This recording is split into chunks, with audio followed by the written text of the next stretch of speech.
Ukraine के राष्ट्रपति Zelensky का बयान, रूस तुरंत सीज फायर का ऐलान करे, यूक्रेन से रूसी सैनिकों की वापसी हो। यूक्रेन संकट पर पीएम मोदी की हाई लेवल मीटिंग में बड़ा फैसला, सरकार के 4 मंत्री यूक्रेन के पड़ोसी देश जाएंगे जो भारतीय लोगों और छात्रों को निकालने में मदद करेंगे। केंद्रीय मंत्री हरदीप पुरी, ज्योतिरादित्य सिंधिया, किरण रिजिजू और जनरल वीके सिंह जाएंगे यूक्रेन के पड़ोसी देश।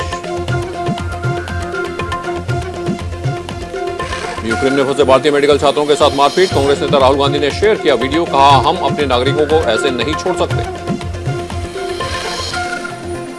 राहुल गांधी ने कहा कि भारत सरकार को इन्हें वहां से निकालने का प्लान जल्द शेयर करना चाहिए, सरकार को यह प्लान उन स्टूडेंट को भी बताना चाहिए। यूक्रेन की राजधानी कीव में एयर रेड अलर्ट जारी है, अलर्ट के बाद लोगों को जल्द से जल्द किसी सुरक्षित स्थान पर जाने के निर्देश दिए गए। यूक्रेन की राजधानी कीव से वीकेंड कर्फ्यू हटाया गया, सभी छात्रों को कहा गया है कि वो रेल पकड़कर अपने आगे के सफर के लिए जाएं। यूक्रेनी रेलवे में फंसे छात्रों को निकालने के लिए स्पेशल ट्रेन चला रही है। यूक्रेन से जंग में रूस पर एक और आर्थिक चोट, रूसी करेंसी रूबल में 30% की गिरावट, डॉलर के मुकाबले रूबल में भारी गिरावट देखने को मिली। कीव के मेयर विटाली क्लिट्स्को का बड़ा बयान, रूस की सेना ने कीव को चारों तरफ से घेरा, कीव से लोगों को बाहर निकलना नामुमकिन। यूएनएसए की मीटिंग बुलाने को मंजूरी, रूस यूक्रेन पर आज होगी यूएन महासभा की मीटिंग, यूएनजीए मीटिंग में कुल 193 देश होंगे शामिल। रूस के खिलाफ वोटिंग में शामिल नहीं हुआ भारत, चीन और यूएई ने वोटिंग से बनाई दूरी, बैठक बुलाने के पक्ष में 11, विरोध में 1 वोट पड़ा। रूस की अमेरिका यूरोपीय देशों को खुली धमकी, हमारी एक सबमरीन 500 परमाणु हमले कर सकती है, एक हमले में अमेरिका नाटो का विनाश निश्चित। अमेरिका के बाद फ्रांस की एडवाइजरी जारी, फ्रांस ने अपने नागरिकों को बेलारूस छोड़ने को कहा, सुरक्षा वजहों से तुरंत बेलारूस छोड़े नागरिक। रूस के दोस्त बेलारूस पर ईयू का बड़ा एक्शन, यूरोपीय यूनियन ने बेलारूस पर लगाए कड़े प्रतिबंध, ईयू ने बेलारूस से पेट्रोलियम आयात पर लगाई रोक। रूस के खिलाफ बड़ा एक्शन ले सकता है डब्ल्यूएचओ, रूस के साथ संबंध खत्म करेगा वर्ल्ड हेल्थ ऑर्गेनाइजेशन। रूसी हमले के बीच एक मिसाइल चिरमिही शहर में रिहायशी बिल्डिंग में फंसी, 2 फ्लोर में लगी आग। यूक्रेन ने दावा किया है कि अब तक रूस के हमले में 352 नागरिकों की मौत, 116 बच्चों समेत 1684 लोग घायल हुए। फ्रांस और अमेरिका ने रूस में रह रहे अपने नागरिकों से की अपील, कहा जल्द से जल्द देश छोड़े नागरिक। यूक्रेन को रूसी आक्रमण का विरोध करने में मदद करने के लिए ऑस्ट्रेलिया घातक सैन्य उपकरण देगा। न्यूक्लियर फोर्स अलर्ट के बाद एक्शन में अमेरिका ने रोमानिया में F-35 फाइटर जेट उतारा, अमेरिका ने कहा F-35 फाइटर जेट सुरक्षा को मजबूत करेगा। भारत सरकार यूक्रेन में फंसे अपने नागरिकों की सुरक्षित निकालने का तेजी से अभियान चला रही है, कीव से अब तक 1100 से ज्यादा भारतीयों की सुरक्षित वापसी। यूक्रेन से भारतीय छात्रों को वापस लेकर आई एयर इंडिया की 5वीं फ्लाइट दिल्ली पहुंची, इस दौरान छात्रों ने भारत सरकार का शुक्रिया अदा किया। रोमानिया बॉर्डर पर हो रही भारी बर्फबारी के बीच भारतीय बच्चे बॉर्डर पर पहुंचे, बॉर्डर क्रॉस करने का कर रहे हैं इंतजार। यूक्रेन की सरहद में घुसी चेचनिया की सेना, रूस की तरफ से लड़ रहे हैं चेचनिया के लड़ाके। रूस के इंटरनेशनल स्पेस स्टेशन गिराने की धमकी, 500 टन का स्पेस स्टेशन यूरोप पर गिराने की धमकी। यूक्रेन के विदेश मंत्री दिमित्रो कुलेवा बोले बातचीत से शांति चाहते हैं, किसी कीमत पर नहीं करेंगे आत्मसमर्पण। रूस ने परमाणु डिटरेंट फोर्स को हाई अलर्ट पर रहने के दिए आदेश, बुधवार को परमाणु निगरानी एजेंसी करेगी बैठक। ऑर्जियोर्स्क एटमी साइट का दौरा कर सकते हैं पुतिन के एटमी प्लांट पर यूएन ने बुलाई मीटिंग।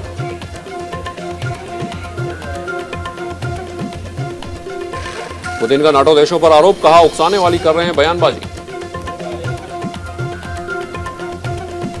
नाटो चीफ का बयान, परमाणु हाई अलर्ट का पुतिन का बयान गैर जिम्मेदाराना। परमाणु हाई अलर्ट पर पुतिन का फैसला अस्वीकार्य, यूएन में अमेरिकी राजनयिक का बयान। रूस का आरोप, युद्ध के बीच यूक्रेन ने किया रासायनिक हथियारों का इस्तेमाल। यूक्रेन को नेस्तनाबूद करने में जुटा रूस, कीव के पास तेल डिपो को उड़ाया, एयरपोर्ट को भी किया तबाह। यूक्रेन रूस युद्ध के बीच जर्मनी सरकार का बड़ा फैसला, पोलैंड से यूक्रेनी शरणार्थियों को लाने के लिए जर्मनी चलाएगा मुफ्त ट्रेन। कीव में भारतीय दूतावास ने अपने नागरिकों से की अपील, युद्धग्रस्त इलाकों से जाएं दूर, सीमा की चौकियों पर जाने से बचें। यूक्रेन का बड़ा दावा, देश के दूसरे सबसे बड़े शहर खार्किव को यूक्रेनी सेना ने रूस के चंगुल से कराया आजाद। यूरोपीय संघ ने कहा, यूक्रेन पर रूस के हमले से 70 लाख से अधिक लोग हुए विस्थापित। यूक्रेन पर परमाणु हथियारों से हमला कर सकता है रूस, ब्रिटिश सांसद टोबियास इलवुड ने चेताया, पुतिन के प्लान से दहशत में दुनिया। यूक्रेन के राष्ट्रपति जेलेंस्की ने कहा, रूस की हरकतें नरसंहार के संकेत।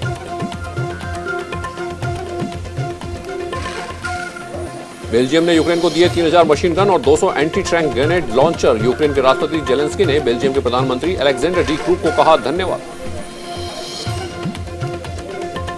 यूक्रेन के वित्त मंत्री ने G7 के विदेश मंत्रियों के साथ की बैठक, युद्ध को रोकने के लिए नए और गंभीर प्रतिबंधों पर हुई चर्चा।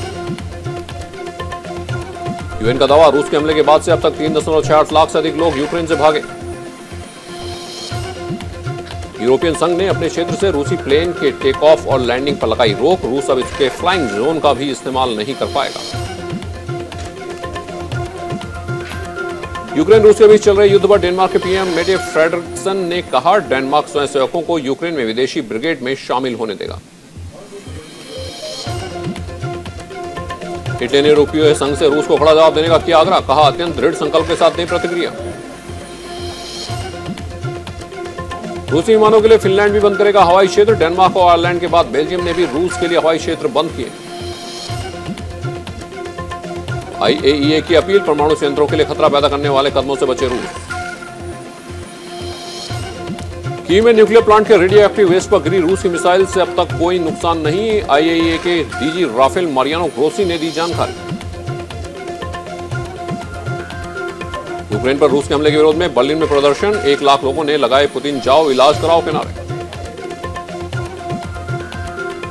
यूक्रेन ने पुतिन के खिलाफ ICJ का खटखटाया दरवाजा, कहा नरसंहार के लिए रूस को ठहराया जाए जिम्मेदार। जेलेंस्की ने दुनिया भर के देशों से की अपील, यूएनएससी में रूस की वोटिंग पावर खत्म करने का किया आग्रह। वार्सा में भारतीय दूतावास ने पोलैंड के रास्ते यूक्रेन छोड़ने वाले इच्छुक भारतीयों के लिए जारी की एडवाइजरी, पोलैंड में प्रवेश के लिए की गई 10 बसों की व्यवस्था।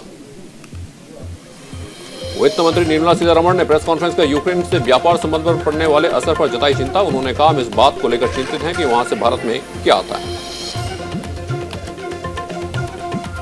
उन्होंने कहा कि मुझे इस बात की अधिक चिंता है कि हमारे निर्यातकों, विशेष रूप से रूस और यूक्रेन के किसान क्षेत्र का क्या होगा। महाराजगंज में पीएम मोदी ने रैली को किया संबोधित, विपक्ष पर साधा निशाना, कहा एसपी बीएसपी ने केवल परिवारवाद को बढ़ाया, यह घोर परिवारवादी प्रदेश का भला नहीं करेंगे। पीएम ने आगे कहा कि विपक्ष ने कोरोना काल में देश के आत्मविश्वास को चोट पहुंचाई, इन परिवारवादियों ने वैक्सीन के खिलाफ लोगों को भड़काया। पीएम मोदी ने कहा, सरकार ने मुफ्त में सभी को वैक्सीन, जांच और इलाज करवाया, यही आत्मनिर्भर भारत की ताकत है। पीएम मोदी ने कहा कि परिवारवादियों को उनके महल भेजना है, परिवारवादियों को हर सीट पर पटकनी देनी है, परिवारवादी देश को शक्तिशाली नहीं देखना चाहते। कुशीनगर में गृह मंत्री अमित शाह ने की रैली, कहा यूपी चुनाव के पहले 5 चरणों में बीजेपी बहुमत के आंकड़ों पर पहुंची, छठे और 7वें चरण में 300 का आंकड़ा पार होगा। अमित शाह ने कहा कि 2014 में पूरे देश और उत्तर प्रदेश ने मोदी जी को पीएम बनाया था, यूपी में 80 में से 73 सीटें बीजेपी ने जीती थी। अमित शाह ने संत कबीर नगर में चुनावी रैली की, यहां उन्होंने कहा, पहले की सरकार में 2000 करोड़ रुपए की सरकारी जमीन पर माफियाओं ने कब्जा कर लिया था। उन्होंने आगे कहा कि योगी सरकार बनने के बाद माफियाओं से जमीन को मुक्त करवाकर गरीबों के लिए घर बनाने का काम किया, माफियाओं के अवैध संपत्ति पर बुलडोजर चल रहा है।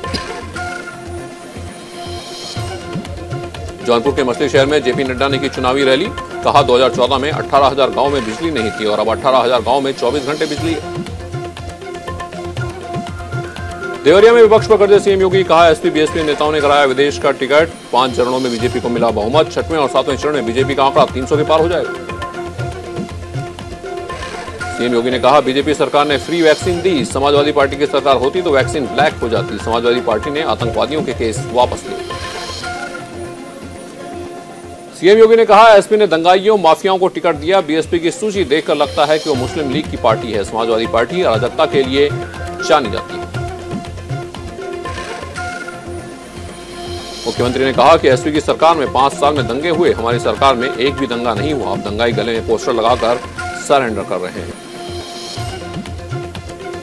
सीएम ने कहा कि पहले बिजली देने में भेदभाव होता था। ईद और मुहर्रम में बिजली आती थी, होली दिवाली पर बिजली कट जाती थी। अब प्रदेश में सभी को एक समान बिजली मिल रही है।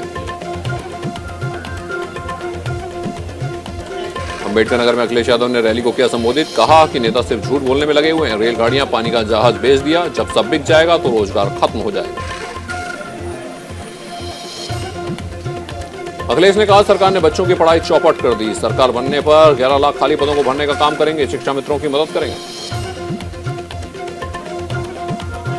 प्रधानमंत्री मोदी ने पीएम गति शक्ति पर वेबिनार को किया संबोधित। इस दौरान उन्होंने कहा कि इस साल के बजट ने 21वीं सदी के भारत के विकास की गति और शक्ति निर्धारित की। उन्होंने कहा कि पीएम गति शक्ति से देश के संसाधनों का सर्वोत्तम उपयोग होगा। आज जिस बड़े पैमाने पर सरकार इंफ्रास्ट्रक्चर डेवलपमेंट पर काम कर रही है, उसमें पीएम गति शक्ति बहुत बड़ी आवश्यकता है। प्रधानमंत्री ने कहा पीएम गति शक्ति में टेक्नोलॉजी की अहम भूमिका होगी। पीएम गति शक्ति मास्टर प्लान में डेटा प्लान की 400 से ज्यादा परतें हैं। उन्होंने कहा पीएम हमारे गति शक्ति निर्यात में भी मदद करेगी। सरकार जिस पैमाने पर इंफ्रास्ट्रक्चर डेवलपमेंट कर रही है, उसमें पीएम गति शक्ति अहम भूमिका निभाएगी। मणिपुर में पहले चरण का मतदान जारी। पहले चरण में 38 विधानसभा सीटों पर हो रहा है मतदान। 173 उम्मीदवार आजमा रहे हैं अपनी किस्मत।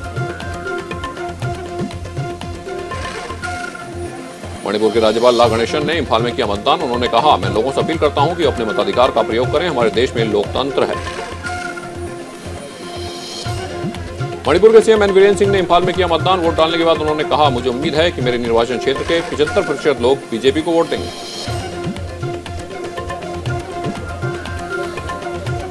मणिपुर उप मुख्यमंत्री जमनाम जयकुमार सिंह ने इंफाल के एक मतदान केंद्र में मतदान किया। गुरुग्राम के एक सीएनजी पंप पर बदमाशों ने की 3 युवकों की हत्या। घटना से इलाके में मचा हड़कंप। मृतक तीनों युवक यूपी के रहने वाले। घटना की सूचना पर मौके पर पहुंची पुलिस ने तीनों शवों को बरामद कर पोस्टमार्टम के लिए भेजा और अज्ञात बदमाशों के खिलाफ मुकदमा दर्ज कर आरोपियों की तलाश शुरू की।